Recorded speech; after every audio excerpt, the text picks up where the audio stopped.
Okay, so I think no matter what, and they don't necessarily fall in any particular order necessarily. I think what each one of them does, and they are all sort of uh, chapters in the book of the analysis, if you will, whether it's a buy side due diligence or sell side due diligence.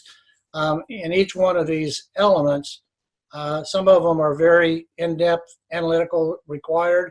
Some of them are very brief, engagement with them, depending upon the nature of the company and the circumstances that we're in.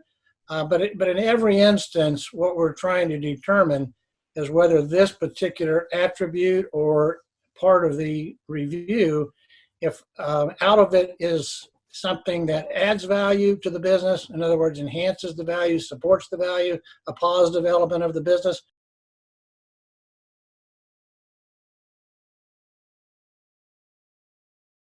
To figure out if it's a negative is how can we make it a positive, and if it's positive, how can we increase it, or make sure that we, if we're on the buy side, that we capture it as part of the process and not lose it in the process.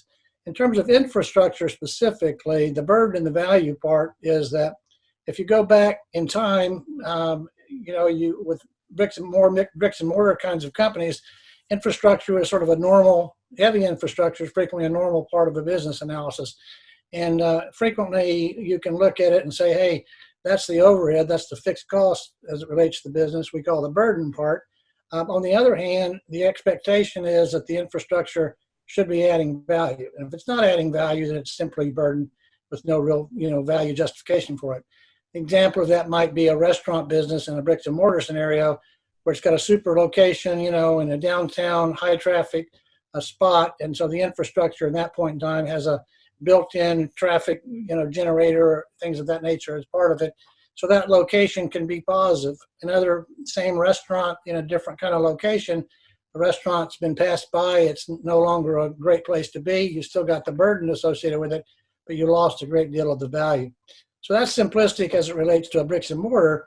But when you get into e-commerce companies, we frequently think that we don't have any infrastructure, and that's rarely the case. Or if it is the case, it's rarely the best set of circumstances, because the infrastructure really is that part of the business that doesn't require the owner to be there, for example, doesn't require for it to be something that can't operate or is in danger of losing its edge in the marketplace, the products alone or the value. So infrastructure in a positive point of view ought to be that part of the business that is the permanent element of the business that adds value on an ongoing basis or helps grow the business.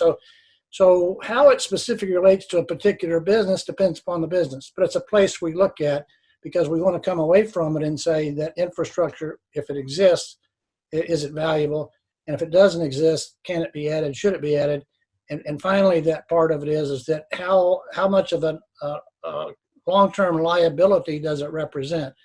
And we get into financials a little bit. Infrastructure sometimes can be positive in the short run, but if you got a 20-year lease in a deteriorating location, for example, then that burden becomes more burdensome and less valuable over time and ultimately can become maybe an anchor to the business. Be sure to subscribe and hit the bell for notifications about new videos and interviews.